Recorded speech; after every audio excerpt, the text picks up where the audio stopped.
Samantala, ikalawang batch naman ang pag-deliver ng halos 1,500 na mga patrol jeep sa iba't ibang istasyon ng pulisya sa buong bansa umarangkada na. Ang detalye ng balita, alamin natin mula kay Alvin Baltazar. Ikinasa na ngayon ang ikalawang delivery ng Mahindra Police Patrol Jeep para sa iba't ibang mga himpila ng pulisya sa buong bansa. Ng ikalawang batch ng distribution ng Police Region 3, Region 12 at Region 8. Aabot sa 80 unit ang bilang ng ikalawang batch ng delivery na kung saan 4 na po ay pawang ipamamahagi sa mga lugar na nasasakupan ng PNP Region 3. 12 units sa Region 3 ay ibibigay sa mga istasyon ng pulis sa Zambales.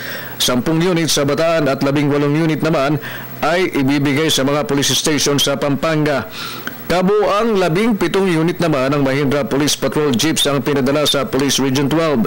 10 unit sa mga istasyon ng pulis sa South Cotabato at 7 sa Sarangani. Aabot naman sa 23 unit ng patrol jeep ang idinespatcha sa Western Samar.